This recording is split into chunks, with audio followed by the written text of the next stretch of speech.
Hello, it's Adam. Sometimes, endings don't arrive with the sound of a slammed door or the weight of one final argument echoing down a hallway. Sometimes they slip in quietly, carried by the soft light of a phone screen in the middle of the night. I think many of us have been there, sitting alone in a dim room with a phone in our hand, waiting for words we don't really want to read. Your heart already knows what's coming, but your mind keeps pretending. Maybe it's something else. Tonight, I'm holding a letter from a woman who loved someone for 7 years. 7 years of growing up together, of late-night talks over instant noodles, of walking home under streetlights when the world felt too big, but they had each other. They shared birthdays, silly arguments about nothing, and quiet moments that felt like the safest place in the world. And then, it ended. Not face-to-face, not even in a voice call, but with a single text message, a few short words that drew a line between before and after. She writes this letter now, over a decade since they first met, because some stories don't really end when we stop speaking. They linger, in the corners of our minds, in the way certain songs still feel like a wound. And sometimes, the only way to set them down is to finally tell them out loud. So, let's begin. Tonight, I'm sitting by the window of my small apartment, the city lights stretching out like a scattered field of stars. The glass feels cold under my fingertips, and somewhere below, I can hear the faint hum of traffic, steady, unchanging. My tea has gone lukewarm on the table, its faint aroma of chamomile drifting up every now and then, a reminder that I've been lost in thought for too long. It's strange how a single night can carry the weight of so many years. How one message, just a few words on a bright phone screen, can end what you thought was unbreakable. 7 years, and yet no goodbye in person. No last look. No chance to ask why. I remember when we were 18. You in that worn denim jacket you refused to replace. Me with my second-hand notebook. Both of us sitting on the old stone steps behind the library. The air smelled faintly of rain from earlier that day, and your laugh, God, your laugh, was the kind that made me forget everything else. And maybe that's why this silence now feels louder than anything we ever said. The years in between were full of birthdays, fights, late-night phone calls, and the quiet comfort of knowing someone would be there. But looking back, I wonder if we started losing each other long before that text arrived. Some losses are sudden. Ours was a slow fade. There were mornings when I'd stand in front of the mirror, toothbrush in hand, and realize I'd been staring at my own reflection for minutes, just listening to the faint hum of the refrigerator in the kitchen and the soft creak of the floorboards under my bare feet. Outside, the city would already be awake, the distant sound of a bus stopping at the corner, a neighbor's dog barking in short bursts. But in that small apartment, it felt like time refused to move. I remember there was a mug on the counter, the same chipped ceramic one you used every morning for coffee. I never had the heart to throw it away. Some mornings I'd pour coffee into it, just to feel the steam rise against my face, pretending you were still there, sitting at the table, fingers wrapped around it like they used to. And maybe that's when it really began, the slow fading. Not in a loud argument or some grand betrayal, but in the quiet days when we stopped reaching across the table, when the coffee stayed hotter than our words. I used to think love ended with a bang, but sometimes it simply settles into silence until you can't remember when you last heard it speak. I remember one evening in particular. The rain had been falling all afternoon, tapping softly against the window in that uneven rhythm that always made the room feel smaller, warmer, and lonelier. The light in the kitchen was dim, just that single bulb above the sink casting a yellow halo on the dishes we'd left there from the night before. I stood there, running my fingers along the counter, feeling the faint ring of water where your teacup had once been. I don't remember what we talked about that day, or if we talked at all. What I do remember is the sound, not the rain, not the hum of the fridge, but the sound of you moving around me without a word, like we were strangers who happened to share the same air. I used to think moments like that were harmless, just two people tired from work, saving their words for another day. But now I know, those days stack up quietly, and before you realize it, there's a wall between you so tall you can't even see the other side. And the worst part is you don't even remember building it. There was a time when even the smallest things felt like a conversation. The way you'd leave the kettle half full because you knew I'd want tea as soon as I came home. The way I'd drape my jacket over your chair so you could wear it if you felt cold while reading. Those tiny exchanges didn't need words. They carried an intimacy stronger than anything we could have said. But somewhere along the line, those silent gestures stopped feeling like care and started feeling like habit. I remember walking into the apartment one night, the air heavy with the faint scent of the jasmine candle you liked. It should have felt warm, but instead, I stood there in the doorway, listening to the echo of my own breathing, wondering when this place had started to feel more like a waiting room than a home. I set my bag down quietly, almost as if I didn't want to disturb something, or maybe as if I didn't want to admit there was nothing left to disturb. It's strange, isn't it? How love doesn't break in one loud crash, it just fades until you barely notice it's gone. One winter night we went 3 whole hours without saying a word. We sat in the living room, you on your phone, me flipping through a book I wasn't really reading. Outside, the wind rattled the window frames, and the heater clicked every few minutes, like it was trying to remind us it was still there. I watched you from the corner of my eye, the way your thumb moved across the screen, the way your hair fell into your face. You looked the same as you always had, but somehow you felt farther away than ever. I thought about all the nights we used to fill with laughter, burnt popcorn during movie marathons, spilled wine on the couch, the sound of you singing off-key in the kitchen. And I wondered, how did we go from that to this quiet that didn't feel peaceful at all? I wish I'd said something that night. I wish I'd told you that silence can be the loudest warning. But instead, I turned another page in that book, pretending I was somewhere else. Spring came early that year. The trees outside our window started budding before we'd even packed away the winter coats. I remember standing by the glass one Saturday morning, watching tiny petals scatter across the street below, their movement so delicate it felt wrong to breathe too hard. You walked past me with your coffee, the faint smell of roasted beans trailing behind. Once, I would have pulled you close, let my fingers rest against the curve of your back, but instead, I stayed by the window, pretending to be lost in the view. We had plans that day, or rather, I thought we did, but by noon, you disappeared into the bedroom with your laptop, and I'd wandered out to the park alone. The air was warm, but every step I took felt heavier than it should have. That was the day I realized you can share a home, share a bed, even share years, and still feel like strangers passing in a hallway. There's a bench in that park, the one near the pond, where the ducks cluster in the afternoon. We used to sit there for hours when we first moved here, feeding breadcrumbs and talking about places we wanted to see together.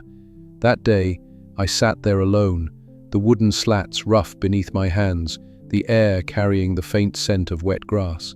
Around me, families laughed, couples leaned into each other, and I just sat, watching the sunlight flicker on the water.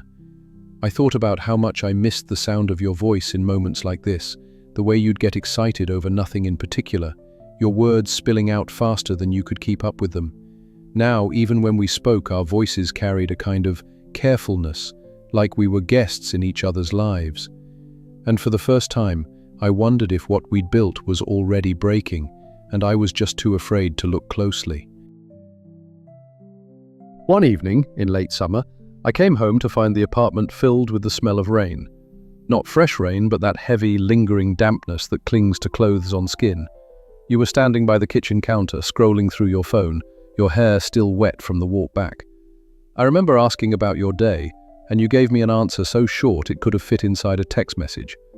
I laughed softly, trying to keep the air light, but your eyes didn't lift from the screen.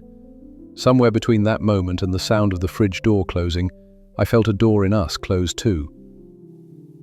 We used to fill these rooms with conversation, from what we'd had for lunch to the wild, impossible dreams we never expected to chase. Now, silence filled the spaces between us, and even when we did speak, it felt like placing words carefully on fragile glass. That night, I sat on the couch listening to the rain hit the balcony rail and wondered when exactly I'd stop being part of your favorite stories. Autumn arrived quietly. One morning, I stepped outside and the air had that crisp edge that made me wish for sweaters and warm tea.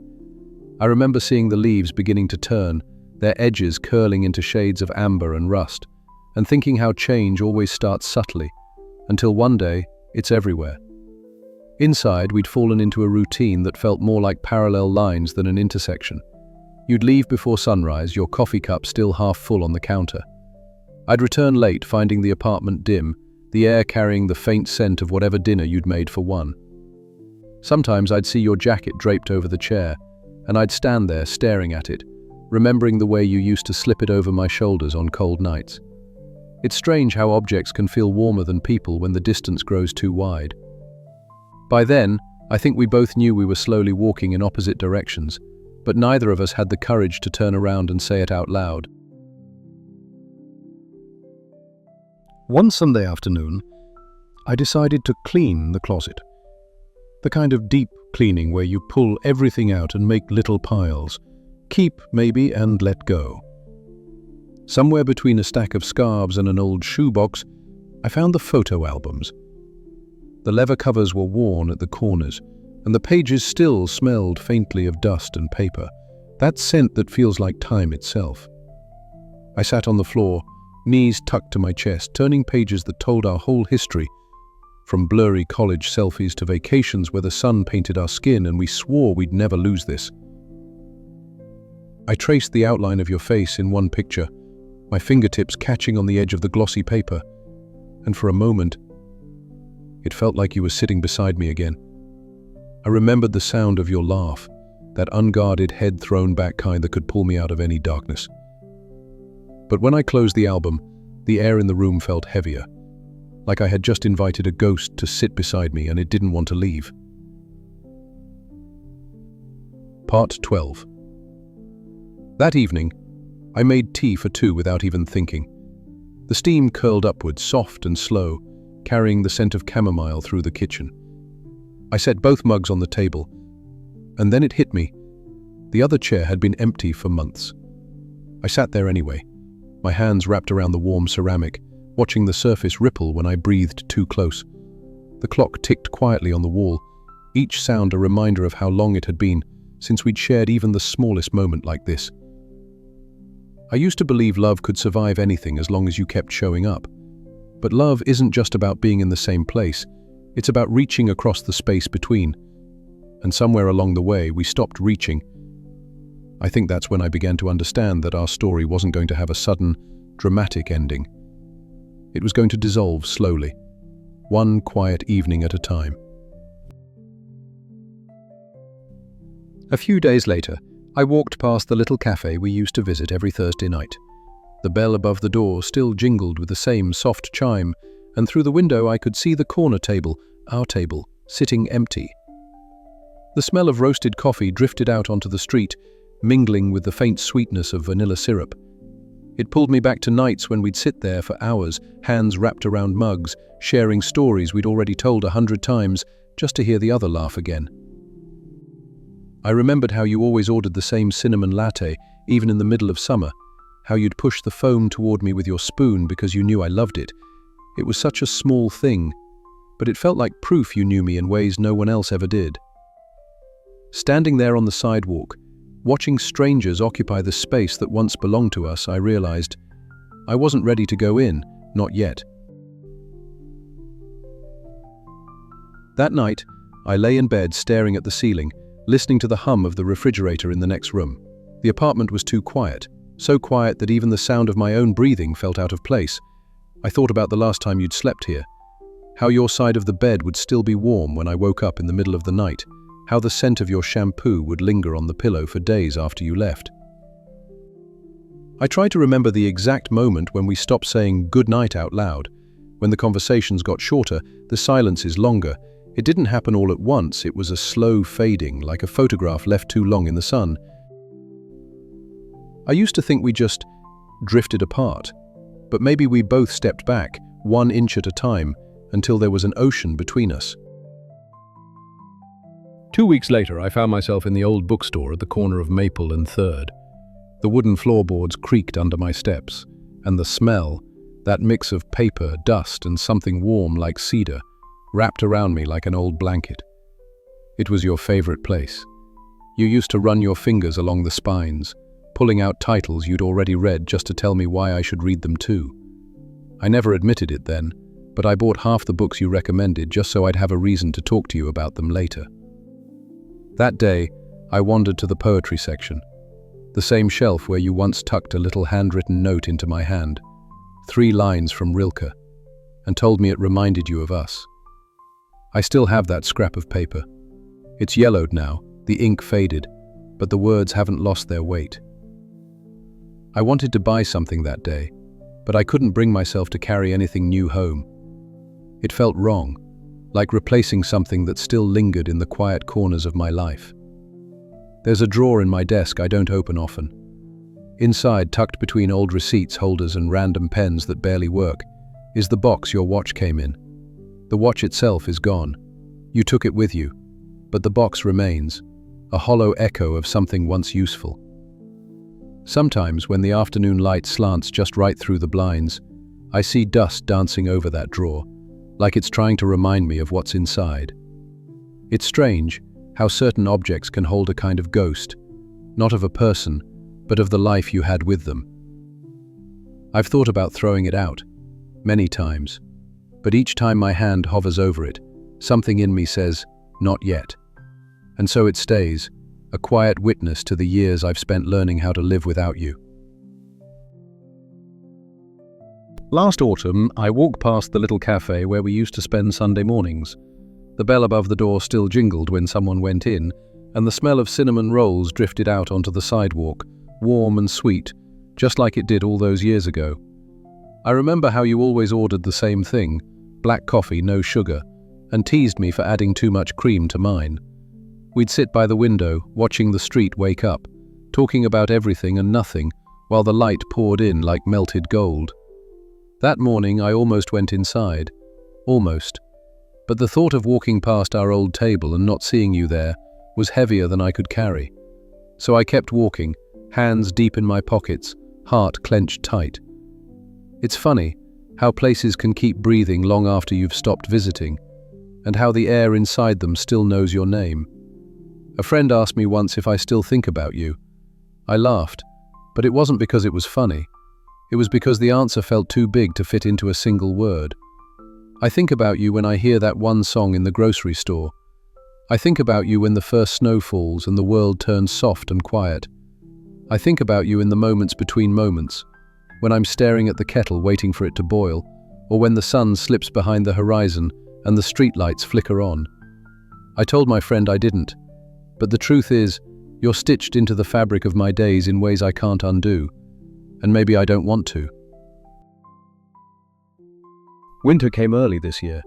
I woke up to frost on the windows, the kind that draws soft white feathers across the glass. The apartment was so quiet I could hear the hum of the radiator, the faint creak of the floorboards as they settled. I made tea, stood by the window with the cup warming my hands, and thought about that winter we spent snowed in together. The streets had gone silent under a thick blanket of snow, and we stayed inside, wrapped in blankets, watching old movies on your tiny laptop.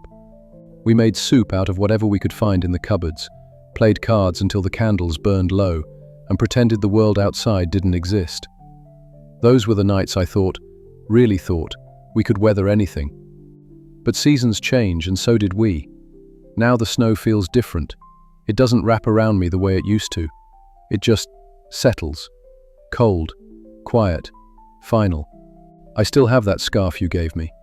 It's tucked away in the top drawer, beneath a stack of sweaters I never wear.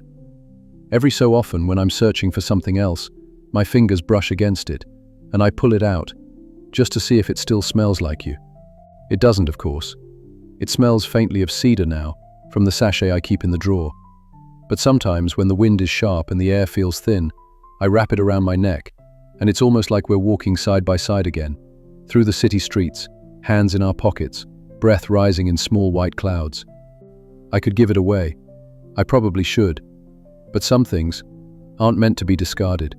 They're meant to be carried, quietly, until they become a part of you. Last week I walked past the little bookstore on 8th Avenue, the one where you used to spend hours running your fingers along the spines, reading the first lines of novels like they were tiny promises waiting to be kept. The bell over the door still has the same soft chime.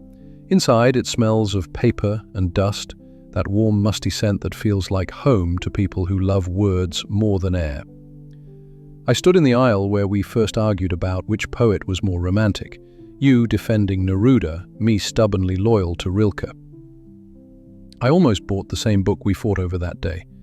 Not to read it, just to have it, to hold a piece of the moment when we were still learning each other, still curious, still trying to impress. But I left empty-handed. Some memories are better untouched, safer in the mind than in your hands. I wonder sometimes if you kept anything of mine, not the obvious things like the gifts or the photographs, but the small, accidental pieces. The coffee mug with the chip in the rim, the scarf you borrowed and never returned, the playlist I made you for your train rides. It's strange how we leave parts of ourselves scattered in other people's lives, sometimes without even noticing. Maybe you still hear a song from that playlist and think of me for a second, just long enough to remember my face in the reflection of the train window at night. Or maybe you've erased it all, swept me clean from the corners of your life. If you have, I can't blame you. It's what I should have done long ago. 2 nights ago, I couldn't sleep. The rain was hitting the window in soft, uneven rhythms, almost like it was trying to tell me a story. I lay there in the dark, watching the city lights smear across the wet glass. Somewhere in that quiet, I remembered the night we stayed up until 4 a.m., just talking. No music, no distractions, just the sound of your voice, low and unhurried, like you thought we had all the time in the world. You made me believe in those moments, not in forever, but in the beauty of right now. And maybe that was the real gift of us. We were never built to last. But for a while, we were exactly what each other needed. It's hard to let go of something that never truly belonged to you. This morning I found your old letter in the back of my desk drawer. The paper had yellowed, edges curled from years of being tucked away. Your handwriting was still sharp, every loop and line exactly as I remembered. You'd written it the year we moved in together, the year we thought love was enough to fix everything we didn't talk about. You thanked me for making a home out of chaos. Funny, I thought you were the one doing that for me. I didn't read past the first paragraph. Some words belong to the past and should stay there. I slipped the letter back into the drawer, but this time, I didn't close it all the way. Maybe I'm learning that not every goodbye has to be clean.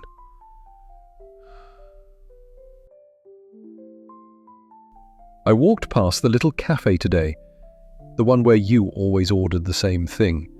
A black coffee, no sugar, and a blueberry muffin you'd barely touch. The awning had faded to a pale grey, and the chalkboard menu was smudged from the drizzle. I stood there for a moment, watching strangers slip inside, wondering if the staff still remembered us.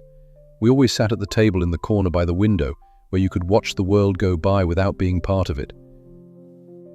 It was there you told me you didn't believe in soulmates, but you believed in choices, that love was something you built, brick by brick, with patience and small acts of kindness. Maybe that's why when we stopped building, everything quietly fell apart. Last week I dreamed about you. We weren't together, not like before. We were just sitting on a park bench, hands wrapped around paper cups of coffee, talking about nothing in particular. The dream felt so real, I could smell the coffee, hear the leaves rustle overhead, feel the cool edge of the bench against my legs. When I woke up, I lay there in the half-light, half expecting my phone to buzz with a message from you. But there was nothing, just the sound of the city waking up and the faint hum of the radiator. And somehow, that emptiness was louder than anything you could have said. It's strange how sometimes silence can be the clearest answer. This morning I took a different route to work, one that passed the street where we used to live. The building looked smaller, like time had pressed it in from both sides. The red bricks were chipped, and the window boxes we once filled with herbs were now just empty frames. I slowed down, letting my eyes trace the familiar curve of the doorway, the faint crack in the steps where you once tripped and spilled groceries everywhere. I can still hear your laugh from that day, bright and unguarded, the kind that makes people turn their heads. We had such simple routines then: morning coffee, evening walks, movie nights on Fridays. Somewhere along the way, those routines turned into silences, and silences turned into distance. And now the only thing left is a doorway I can't bring myself to walk through. I've been wondering lately if you kept anything from us. A photo, a note, a piece of clothing. Something you touch sometimes, without meaning to, and remember. I still have the scarf you gave me that winter when I refused to admit I was cold. It smells faintly of cedar now, from the back of my closet, but every so often I pull it out and wrap it around my neck, just to see if it feels the same. It didn't, but I'm still growing older with the memory of you. Last night I dreamt we were back in that little kitchen, you leaning against the counter, me at the stove. The smell of garlic and butter filled the air, and you were telling me a story with your hands moving more than your mouth. I woke up before you finished. The room was dark, quiet, except for the hum of the refrigerator. It's strange how even in dreams you still leave before the ending.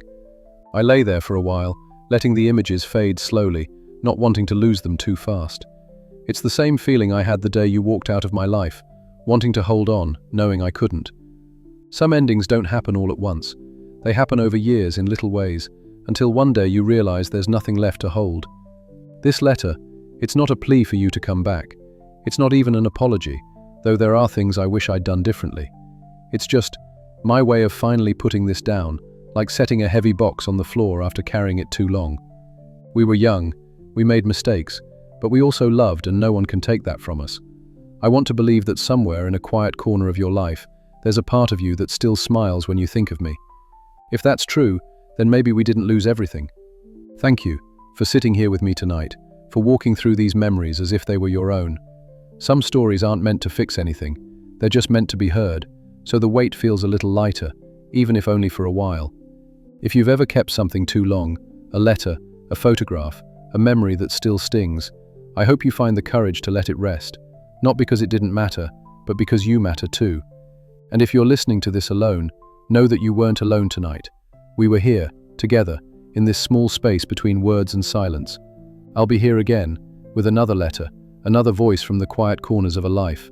Until then, take care of yourself, and take care of your heart.